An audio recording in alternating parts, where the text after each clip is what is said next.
حسين السلام عليك يا أبا عبد الله.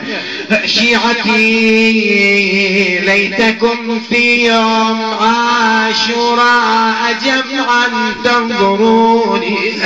شنو أعظم مصيبة عند الحسين؟ كيف أستسقي لطفلي فأبوا أن يرحموني وسقوا السهم بغيا عوض الماء المعين. هي هذه المصيبة المتميزة أكثر في قضية الحسين. كثير من المصائب فيها. ليش تميزت مصيبة عبد الله الرضيع؟ الجواب عند الحسين شنو جواب أبو عبد الله؟ يقول لهم أيها القوم إن كان ذنب للكبار فما ذنب الصغار. شنو ذنبه؟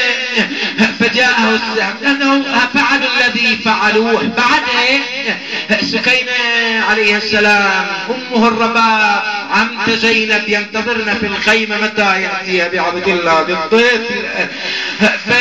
وقد شرب الماء رجع به الحسين عليه السلام. استقبلت سكينة تقول له يا ابويا الطفل للماء اخذته والله بسهم العدم وحجبته والله اخويا الذنب شنو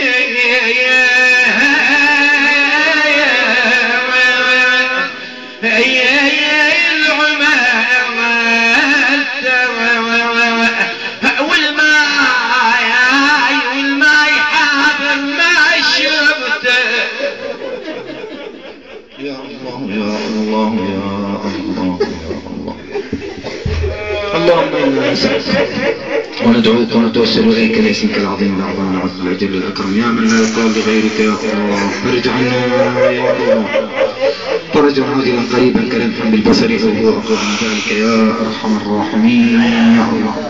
اللهم وفقنا لما يرضيك وجنبنا معاصيك. لا تخرجنا عن هذه الدنيا حتى ترضى عنا يا الله.